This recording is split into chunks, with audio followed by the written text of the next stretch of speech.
I'm always looking for ways to show my cat how much I love her. And with Fancy Feast gems, I can pamper her whenever I want with a savory gravy on top of a gourmet mousse pâté. The pyramid shape makes serving simple, so all I have to do is peel and plate to make mealtime feel extra fancy. And with 2 entrees in every pack, it's easy to turn every day into the extraordinary. Fancy Feast gems. Wish you could become a morning person? You know, the type up before the sun, early morning runs, first one to the office with donuts and a smile. How do they do it? Easy. With the new Galaxy Watch 8, sleep tracking and personalized insights from Samsung Health help you improve so you can wake up to a whole new you. One who, dare I say it, skips the snooze?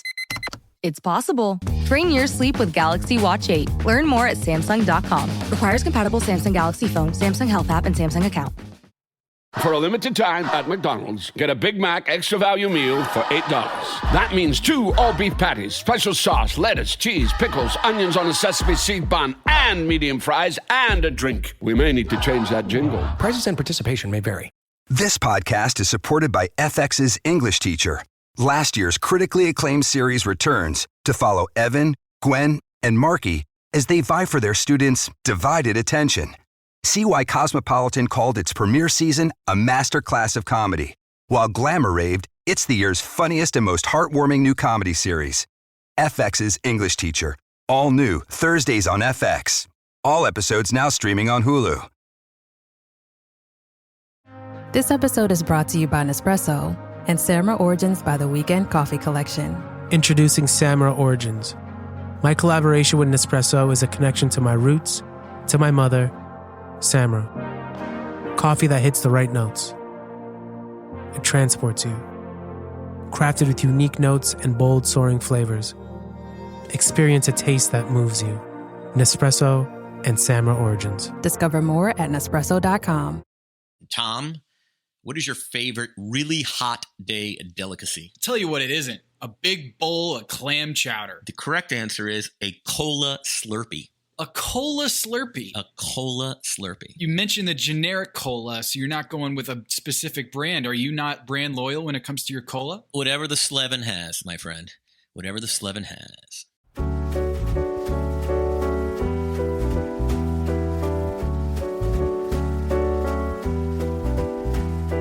This is Pack Your Knives. I'm Kevin Ornovitz. And I'm Tom Haberstroh. Tom, we're slogging through the early season of season 6 here. It is, I don't want to say slog. I'm enjoying it as sort of as a historical exercise, nostalgia, like look at how far the show's come. But we're still like 15 contestants. Kevin, I'm just going to say it. I think you'd still be alive in this competition. I know. That's the game we've been playing at my house. It's like, all right, we'll get to the pasta salad, which is as pedestrian a pasta salad. That is like, it's not even the Whole Foods pasta salad. It's like the Vons or the Ralph's pasta salad. That's your local grocery store deli pasta salad. Exactly. And those are talented chefs. So let's start with any overall impressions as we sort of now 3 weeks into the season, we've settled in here, bottom of the first. Like, what is your early game impression here? I mean, the Voltaggios, not just Mike, but the Voltaggios collectively are just on another level. You can clearly see from the beginning that Jen is a juggernaut. Not only did she get the immunity in the first, but I feel like whatever qualities she had in immunity where she could just like kind of just check out and not do anything, just, be a lame duck out there. She was awesome as kind of the point guard of the whole operation. So when you're watching this without knowing what happens in the future, I can still see that people would say that the Voltaggios, Jen Carroll are far and away separating themselves from the pack here. Actually, Jen Carroll doing her thing in the elimination challenge is my favorite thing about this episode. Tom, as you know, I find efficiency and competence just an incredibly attractive quality. It is the finest attribute a working person, let's say like a professional person. I mean, if you're loving and you're gentle and you're ethical, like that's important. But if you're efficient and competent, Man, that gets me going. She was amazing. She's someone who, like, 7 seconds left in a game, you're down 3 points. She draws up a beautiful play, and everyone's feeling confident coming out of that huddle, right? No, absolutely. And I think there's something else. We forget she's had 3 appearances, 3 different seasons. This was the first. The second she kind of got, remember that was I don't want to say a technicality elimination, but as close to a technicality elimination. Partner goes down and she's sort of rallying. She's defiant at the judges table, and rightly so. And then, the lemon sunshine in a jar. Against a really difficult competition. I mean, let's not forget, I think season 17, Do Your Own Product, was about as high an average score on 1 to 10 as we've seen. Yeah, Jen has just been really, really good. And I can't wait to have her on the show to recap one of these episodes, because even though it feels like so long ago, I bet, Kevin, if we watched like an old Miami Heat 2010 season game, it would feel like yesterday. Different players, different characters. This episode, I feel like, showed that Jen is a force to be reckoned with. And again, we see it so many times in the show. When you get immunity and you go into the elimination challenge, you go one of 2 directions. You either flop, take a rest, take a siesta, or you come out and you just feel like you're untouchable. And that's what Jen did. And the whole conflict resolution skills that she has, where she's just like, all right. Are you guys done? Are you done bitching and moaning? Because we need to actually cook. And it was like, yes, Jen is so good. And I forget who it was who said, she's kind of soft-spoken. I was like, Jen Carroll soft-spoken? Yeah, That's not the girl I know. That was a weird characterization. So I want to talk about the quickfire for a second, because it's really the first challenge I've liked through the season. And the reason I say that is it was a broad canvas. We've had a lot of, hey, you can, even the elimination, it's like, there's a limited kitchen, or pick your vice, or shell these shrimp and open these clams. And, there's been a lot of, here's a wedding thing that's sort of a team challenge, and not really a team challenge, but it was just, this was the quickfire potatoes. Yeah. And I think it is a really good control experiment to really get a sense. I think if you were watching this season without the knowledge of who these chefs were and which ones went on to fame and fortune, this is the first time we've gotten to see, okay, what kind of game do you have? And I thought, and by the way, like, let's give it up to sort of the middle of the pack. I mean, we've been a little tough, I think, on the quality, kind of the median quality of a chef in season 6 versus season 17. Yeah. But like, they all came strong. Like, I thought, like, I was impressed, and it just shows you that, it was so on one side you could say it was an easy challenge, but I liked it because it was just, you saw the full range of skills. You saw each chef's style. Yeah. And like you said, blank canvas. It's simple, the idea of a potato, but there's so many forms it can take, so many different flavors it can take. I wondered, Kevin, are you the guy who likes the sweet potato fries or the regular fries, if you had the option? I mean, I'm with Julia Child. Give me a McDonald's French fry. Like, I don't think any other place has perfected it. And I know people like the Chick-fil-A waffle fly. I can get with that. But to me, look, I'm not gonna throw your sweet potato fries out the window.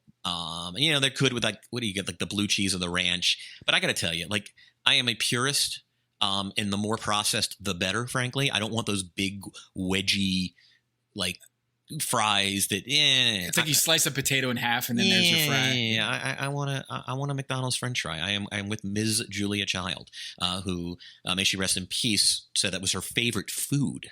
Oh, it's glorious. I would imagine that watching this episode, I'd see a lot of like French fry type dishes.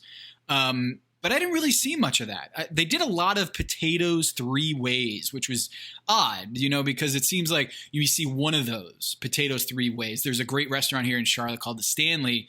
Alice and I went out for our anniversary dinner. There was no one else at this restaurant for the 2 hours we were there. It was a Wednesday night, a little slow. They told us it was going to be a little slow. We sat outside, and one of the staples of this restaurant is they pick an ingredient and they do it like 8 ways. And it's nothing like it's not a gimmick, because every bite that you have, you can't believe that this is the same ingredient. So we had beets like 8 different ways, and it was awesome. And on this dish, it felt like there were a couple people who were trying to figure out what they wanted to do. So they just kind of threw down potatoes 3 ways because they didn't really know like which direction they wanted to go. I found that to be interesting. It was my favorite one, Kevin, was Ash's sweet potato custard, because Ash I have it down in my notes. Ice cream is basically frozen risotto on Top Chef. I don't know what the upside is on ice cream. Like I want the stats on ice cream as a dish. It's always a disaster. I think always you're right. a disaster. Like, second only to risotto in just reward. It doesn't make sense. Like every time it happens, I've never seen like, and I put the cream in the ice cream machine and it was great. I've never seen that go swimmingly. And so when Ash everybody's like hauling around tanks of liquid nitrogen. It looks like just the apocalypse on a faraway cold planet. Like it's always a mess, right? Did you see the food porn shot of the frozen custard? Like he tried to go for ice cream, but it didn't really congeal. It didn't really freeze like he wanted to. And Ash is becoming my favorite character on the show. He's great, but he's like, I guess it's frozen custard. It looked like slop. Well, what was interesting about the top was 2 of the 3 toppers were people who had the most adversity in the actual cook, right? So we have Ashley, who has that just like that crazy situation where Preeti drops asparagus in Ashley's water that was for the gnocchi, like in a quick fire. Boiling water takes a while. Preeti wanted to blanch, got the pots wrong. So I thought Ashley was screwed. She ends up in the top 3. Ash, again, like you said, just everything went awry. He's dealing with a custard that was supposed to be an ice cream. Top 3. And then, of course, Jen Carroll with the mussels. And actually, I was curious. One thing I thought a couple of the chefs were going to get dinged on was you didn't highlight the ingredient, right? And you could argue that the mussels were the star of that show. By the way, it was fun. What we said about Broad Canvas and getting to know these chefs for real is that Brian did this Vichy Soir. It was exactly what you would expect Brian Beltaggio to do. That's so right. And Ashley, would you have reacted the same way Ashley did? Like, were you just right with Ashley, like the way she reacted to Preeti? I mean, yeah, it's a fuck up. Preeti screwed her, like fair and simple. You got to boil water. You got 30 minutes to cook. And I mean, I'm amazed that she got anything on the plate. She's lucky it didn't happen 2-3 minutes later. Mm-hmm. And look, I don't suspect it was intentional, but I mean, that is a pure screw job. There is no other way to describe it. Yeah, not a good episode for Preeti.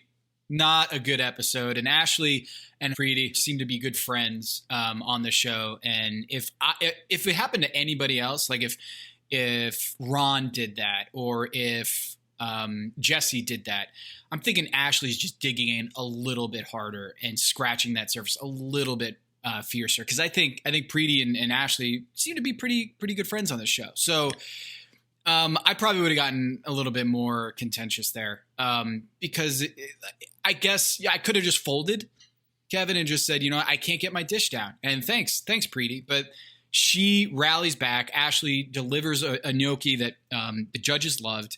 And you got to hand it to her. That was really impressive. Yeah. I mean, again, it just demonstrates you forget how good she is.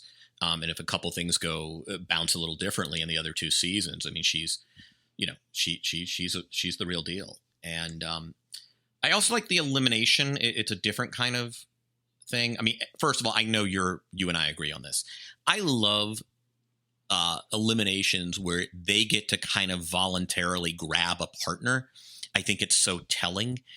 I think it's interesting, and it is sort of this great Darwinist exercise on Top Chef, because it's sort of like, the big cats get with the big cats, right? And you always have as horrible as it is to say, it's sort of, it's the last kid picked in kickball a little bit, and they invariably end up together. Looking around, you're like, who else is left? I guess we'll be on the same team. Okay. Yeah.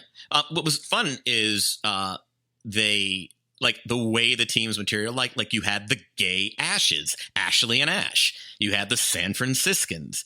You had the like it was just funny. The fat Ashes, kids, the Mikes. And the fat kids, right? It was just funny that each team actually had an identity, except the identityless, Robin and Hector. Jesse and Ron, and that's interesting because both of those cooks are on tilt right now. Yeah. Jesse can't, and I feel terrible. Like, she knows it, and it's just like, you're in a batting slump and you just can't get out of your head. You're in a shooting slump. You can't get out of your head. And I feel terrible because she knows, Ron is a genial, just kind of let it roll off your back kind of guy. And actually, I don't think he hasn't had terrible dishes, I don't think, but Jesse's just, she is on tilt right now. When those two got put together, I thought that was the morning line favorite to go home. But they weren't. Who are your favorites once you saw the teams roll out? So we had the fat kids, Eli and Kevin. You had the Mikes, Michael Voltaggio and Mike Isabella. You had Mateen and Brian Voltaggio. You had Jesse and Ron. You had the Ashes, Ashley and Ash. You had Preeti and Laureen. And you had Hector and Robin. Yeah, for me, it was, it was the Mikes. That was sort of who I was expecting. Again, we've talked about this in the past, and I think this is true across all seasons. When you have a team on two dishes or one dish, two people making one dish, it's one of those situations where the best chef, look at the quality of the top of the better chef. A bad chef isn't going to pull you down as much as a good chef will pull you up. Yeah, I agree. But Kevin, gotta say.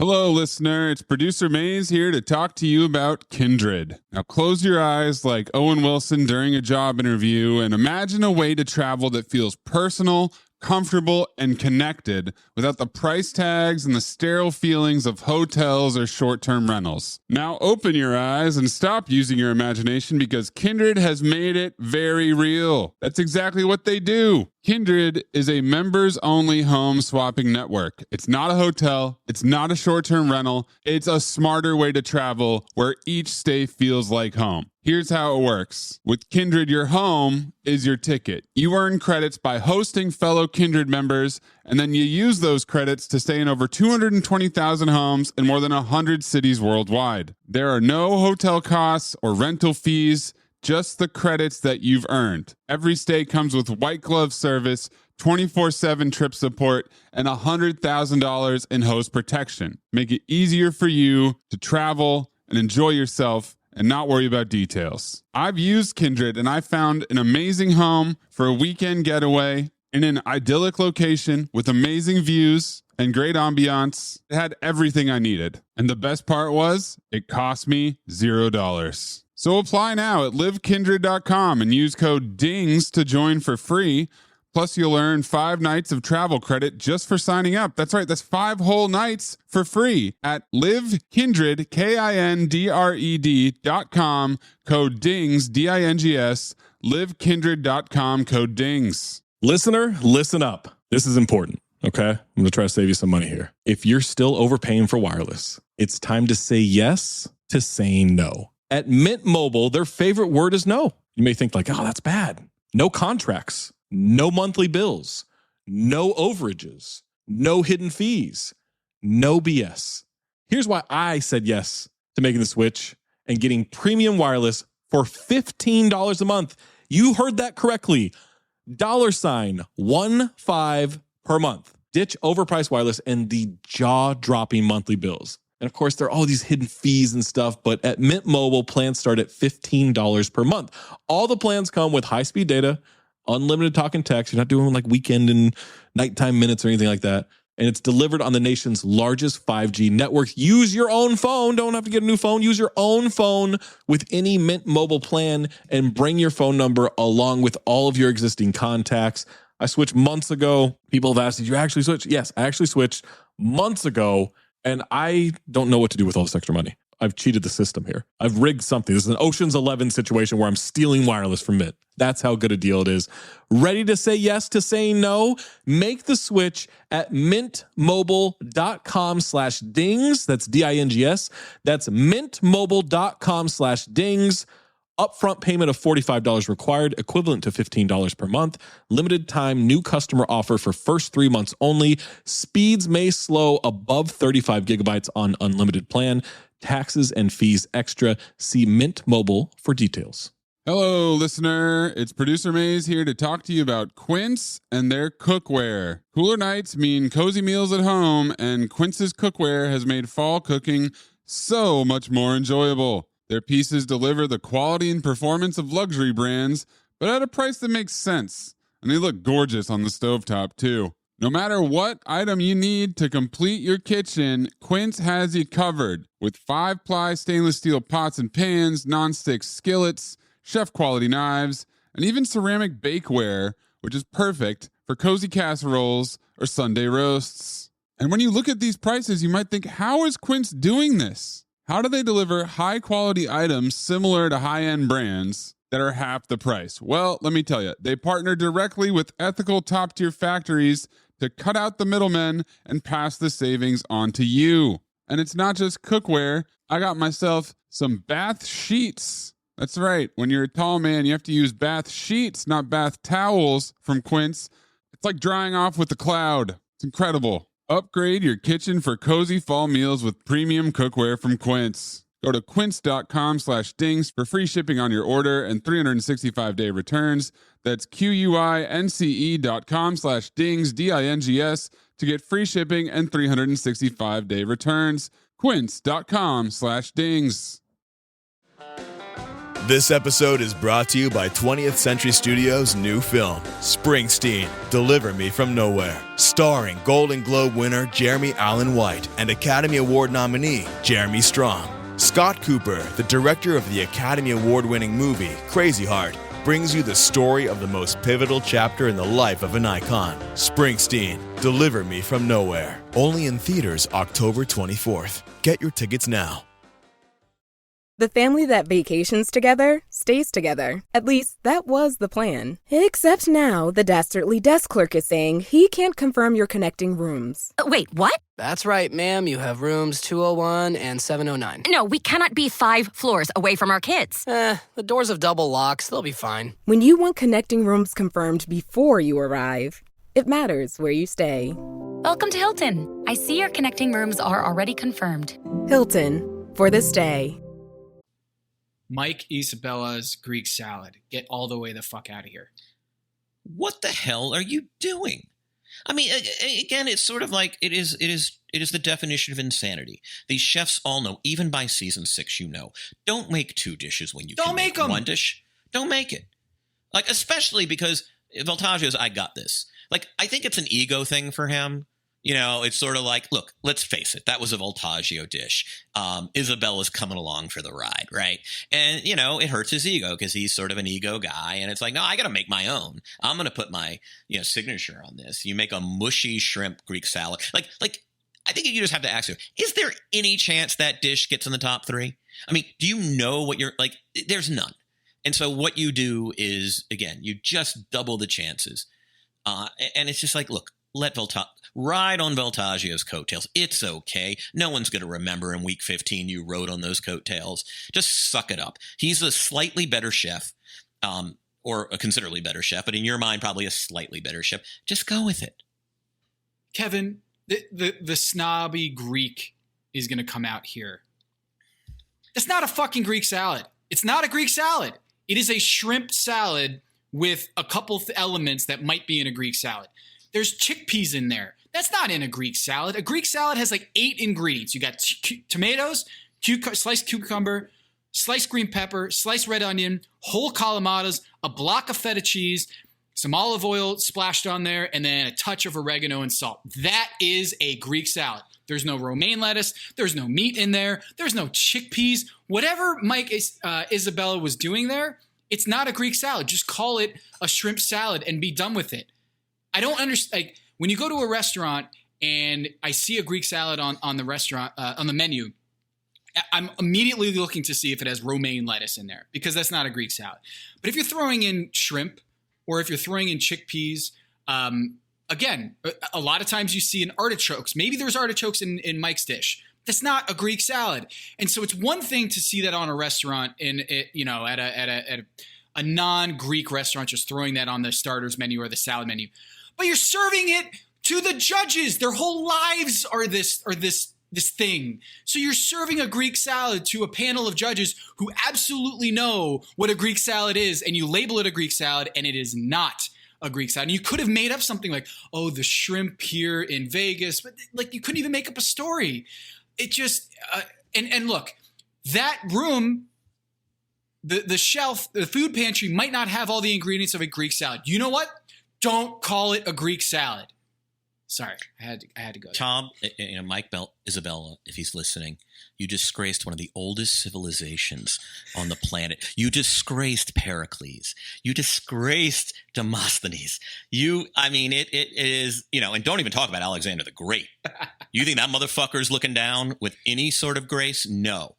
And so, look, one of the great oldest, most just storied civilizations known to mankind. Can't believe he did that. It just grinds my gears, Kevin. So we'll get to the judges table and Mike Isabella later. But Kevin, we go back and forth on the whole, like, oh, this is super gimmicky, like cook this meal with no hands and only using your feet. I actually thought this was fascinating because a mess kitchen, you can't use a stovetop. You have no pots. And you have to just cook in mass, like huge quantities. And I was blown away at some of the dishes they put out, because when they said there's no pots and no stovetops, I was like, well, what are they going to cook with? Like, how is that even going to happen?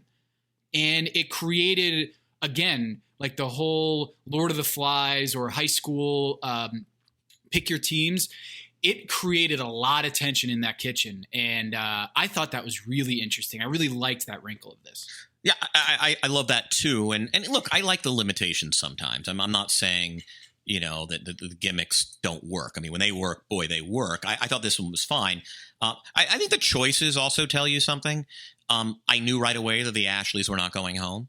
No one is going home for a chocolate peanut butter bread pudding. If it's dry, it's still going to be, Gail still liked it.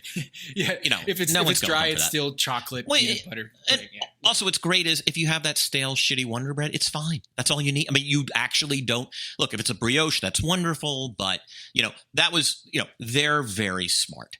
You go with the dessert. And look, you could say, Kevin Gillespie would probably say, yeah, go big or go home. Bread pudding was a genius thing. I thought a pork shoulder, you worry a little bit, but I think 3 and 4 hours is enough. I mean, I really, when you want to get that thing going, but for a long time, but pork shoulder and potato salad, you're not going to go wrong there. It's going to be a crowd pleaser, and then I'm eating at that restaurant. If there's an Eli and Ken Fat Kids restaurant, I'm going. Oh yeah, absolutely. I worried a little bit about Robin and Hector, but you know what? That's a really good dish. Again, I think enough of a crowd pleaser to finish in the middle. I mean, you really have to fuck up a chili, and it's skilled chefs are not going to fuck up a chili. Kevin, I need to do a mea culpa here. Okay. You were right last episode. You were right. About what? I said on a hot day, I don't want anything to do with a habanero pepper. But Hector proved me wrong. Or I think, was it Ron or Hector? I can't remember. No, it was Hector. He knows spicy food cools you down. Yeah, and the science of it makes sense. I remember like a few years ago, it blew my mind when I learned why we sweat. I don't know why I didn't put 2 and 2 together, that like sweating is a cooling mechanism, your body's own just cooling mechanism, right? And so the idea of eating a spicy food on a hot day forces your body to throw on the sprinkler. And so I'm like, oh, okay, now I get it. But I still don't want a hot soup on a hot day. So I get what the science there, the molecular biology of why you want to eat a super spicy food on a hot day. I'm still not big on a hot soup. And what Jessie said is like she wanted to do a gazpacho for her dish and ended up with a New England clam chowder. Like at least there's some sort of thinking about a spicy element in the chili. And you mentioned it that, in some of those warmer climates, the tropical climates, the reason why they have spicy foods or spicy elements in there is because it's a cooling mechanism. I have to hand it to you. That was spot on. And that's my bet. And as you know, we've talked about it a million times. The great tragedy in my life is I can no longer really eat spicy food without great consequence and pain and like a colon that is just completely on fire for 3 days. It's just the worst. Yeah, I'm worthless for Indian food now. I'm worthless for Thai food. I'm the mild guy on everything. Like, what's the point? My friends who go out for Sichuan, 1 to 12, 1 to 12, you're like, I'm a 1. Terrible. I used to love it. I still love it. I can't do it. One thing I would take issue, now it is a more of a I don't think people realize that pho is actually more of a morning dish, maybe maybe lunch, and that is a hot soup. It's not particularly spicy, although you can you can toss a lot of jalapenos or chilies in there if you want. It's more optional, but that's a good question, because that is what you would define as a hot temperature soup, and yet it is a staple of one of the kind of more warmer, more humid climes, which is Vietnam.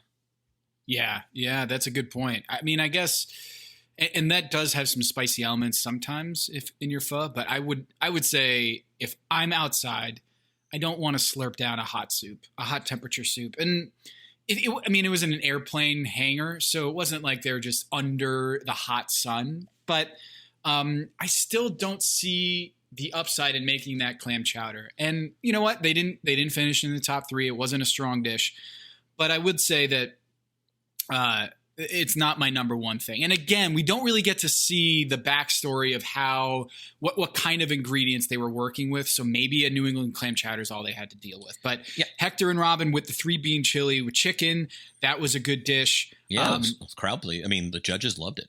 Yep.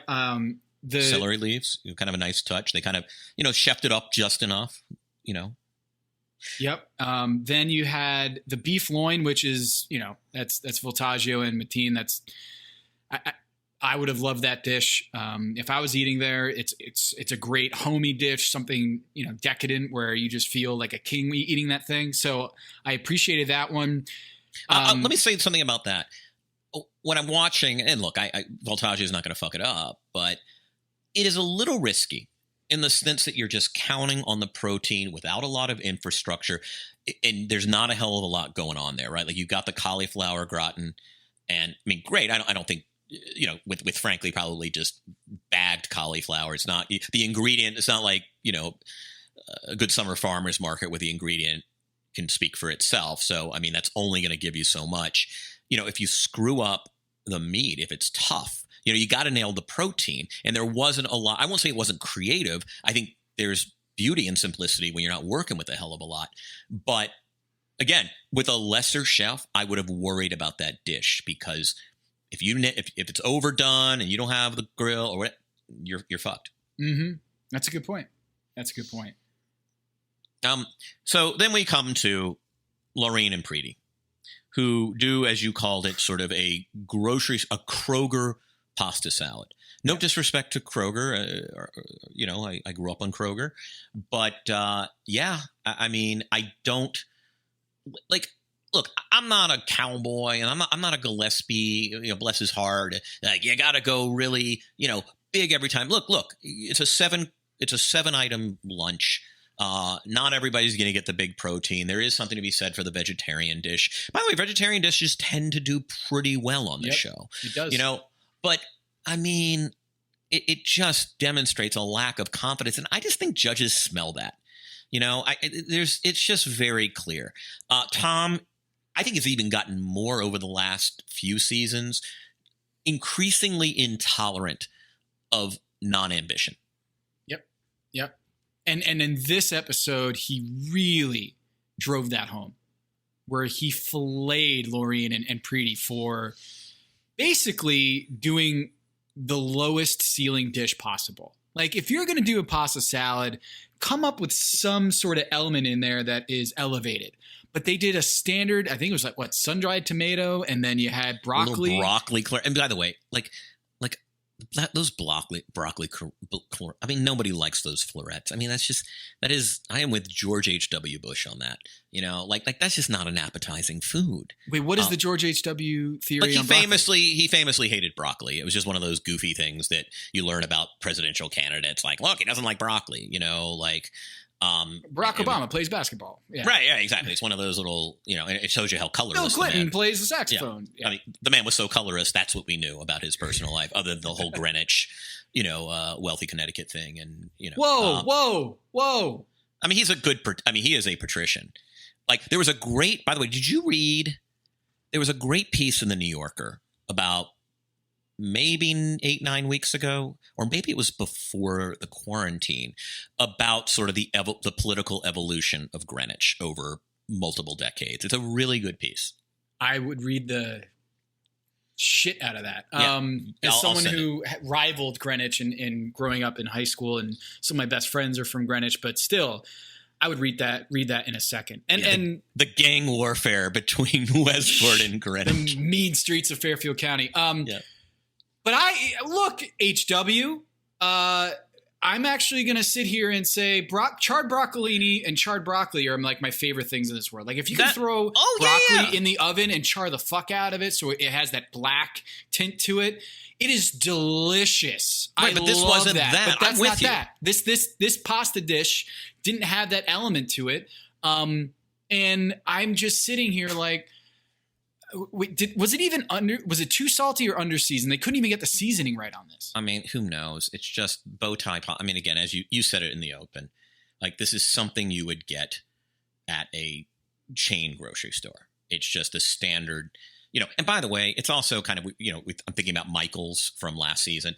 It's also such a like late 80s deli item. Like, I mean, I'm like, ooh, pasta salad. You know, you got the fusilli, the green fusilli, and with Parmesan or basil, actually, and then you get the bow tie with the sun dried tomatoes. Again, like, real. Look, I know they had not much to work with, but man, now I will say this, Tom, I like that neither Laureen or Preeti would throw each other under the bus. That was classy. Much respect. You know, look, you're facing the executioner. I know, you know, at this point, and they didn't do it. They wouldn't sell each other out. Those are two classy chefs. I appreciated that too. I was waiting for someone to bend and break, and they didn't. They stood there, faced the music, and they didn't. You know, Preeti, for better or for worse, didn't blame Laureen for any of it. Went out with honor. But I think when you watch this episode, I thought it would get a lot more desperate, where they would start throwing insults at each other. Because in team play, everything's happy and jolly until you get punched in the face. And then the truth starts to come out. And in this time, I don't think the producers, the Magical Elves edit team, I don't think we got to see who came up with the dish, or at least we didn't get to see like how that dish was conceived. And to their credit, they didn't throw each other under the bus. Yeah, I mean, one thing I would have liked to have seen more was, I am like, and maybe there wasn't any of this, but the planning of the menu, right? Like, who's taking dessert? Like Ashley and Ash claiming dessert. You know, Preeti and Laureen claiming, oh, we'll do the vegetarian dish. Like, who's the big dog saying we're doing pork shoulder? But, you know, how did it play out? Was it, again, I talk about the Darwinism on this show, and I don't know if there was film of that, but it's the kind of thing I enjoy seeing. I always love to see how decisions are made. And that is one edit I wish we had. And I do like Isabella. Isabella coming out with the plan here, I thought that was really strong. Like, I didn't know if it was going to come from Isabella coming out with the idea of 7 teams, 2 people per team. And then, we did see that. That was interesting. Yeah. Right. That was really cool. And I thought Isabella, that was a really strong moment for him. He's assertive. We know that. Assertive to a fault, in my opinion. And he came out with a great idea. And I thought when you're dealing with 15 chefs and there's an odd number out, I thought that was a really strong idea, is having Jen do that. Now, and by the way, let's applaud her for her flexibility. Like another chef might have said, you know, fuck you. I'm not cooking. Like, I came on this show to cook, and I don't care if I have immunity. I'm going to beat you guys anyway. And also, I think she enjoys that role, and it was kind of fun. I thought it was an a very alpha role. You're the alpha. I thought it was cool that she embraced it from the start. Right? She didn't need to. It didn't need to be sold to her. Mm-hmm. Mm-hmm. And maybe Mike knew that about Jen, is like, she's going to eat this up. So I did want to note that Padma coming into the airplane hangar with a leopard print skirt was amazing. It was pure Padma doing that, where it's like, these people haven't been around for, they just got home, and then there's this like supermodel rolling in with a leopard print skirt. It was just classic. Then you had, do you have any thoughts on our guest judge, Mark Peel? Like, any sort of notes here about Mark Peel? Yeah, no, don't forget, this is Nancy Silverton's ex-husband. Very much, that's what it was. Like, also was very much behind La Brea Bakery and I believe Campanile. My understanding is I think they were somewhat screwed by the Bernie Madoff scandal. Okay. I think they had some money with him. We have showered Nancy Silverton with great appreciation and praise, and just how much we love her on the show. I've loved her places in Los Angeles since I moved here. But Peel was, I think, married to Nancy Silverton. What were your? Oh yeah, I liked him as a judge. He was a good additive. I think. One more thing about Preeti and Laureen as we kind of get to the elimination. I might have gone the other way in this respect. Do you hang it on the chef who didn't even realize it was bad? Or do you hang it on the chef who knew it was bad and was just like, knew they were headed and kind of didn't have the gumption to say, let's switch it up, or we need to add another element to this, or screw vegetarian, how about some charred chicken, whatever it was. I might have actually nixed the person who knew. Yep. The sin of omission versus the sin of commission. Right. And I might have gone the other way. I'd like to think about it. I think because it was a bad dish, it feels like you should have done something about it. Or you knew that you could have done something better and didn't. I feel like that's a larger crime. Any closing thoughts? I thought by and large it was really nice. It was, I think, my favorite episode of the season so far. Yeah, I thought it was. I liked both Elimination Challenge and the Quickfire Challenge here. One of the elements that I really loved about this episode at the judges' table is that Isabella, he had to actually go to both sides. I don't think we've ever seen that. Let's talk about that. Let's definitely address that. I don't know that I've ever seen someone be on the winner and losing block. That was fantastic. And to happen to Isabella, who's just as confident as any guy we've seen on this show, to be out there, shaking his ass. She's like, yeah, I'm in the top 4. What's up? Yeah. Oh yeah. The bacon dish. Yeah, that was Mike, but we're good though. Who do you want me to bring out? Let me know. What's the roll call of bringing out for the bottom? What me? Oh shit. So I thought that was such a glorious little wrinkle in there. Yeah. If you're not an Isabella fan, and I think many are probably not an Isabella fan, he fashioned himself the villain in this season. You enjoyed the comeuppance, right? I mean, that it was good narrative for the episode. Yeah, and deservedly so. Fuck that Greek salad, man. Yeah. Again, he just blasphemous against one of the great cuisines and great civilizations. Closing thoughts, Tom Haberstroh. Preeti, do you have anything for Where Are They Now for Preeti? I think it was cooking in Oakland and the Juhu Beach Club in Oakland, which, Oakland's had a really interesting scene the last several years. Chef P Mystery, Mistry, about 5,000 followers, listeners to this show. Let's get that to 5,000. Posting quite a bit, and look, still in the chef game. So we're still in this space where even 10 years after the show, they're sticking to being a chef despite being out of Top Chef early. I actually thought at the judges table, I was like, I think Laureen's going home. And I was a little bit surprised to see Preeti go home. But yeah, I was a little surprised by that, Kevin, that Preeti was going home there. Yeah. Regarding Preeti, I think, a lot can happen with a chef for 10 years. You're probably not the writer you were 10 years ago. I'm certainly not, the writer I was 10 years ago. I think, it's easy to forget that this was filmed 12 years ago. That is a lifetime if you're in a creative field. Yeah, apparently Preeti has opened 2 concepts at the Oakland Food Hall. Oh, that's a great food hall. It's right near the old Warriors practice facility in that hotel. Oh, is that right? Yeah, it's right there. I always go to lunch after practice there. You can go and check that out next time you're in Oakland for those who are listening. But, final thoughts here, Kevin, is Jen, Voltaggio's, Kevin. We haven't seen much of Eli on this show, but I'm really enjoying those little vignettes that they show, like kind of in between commercial breaks. I like that.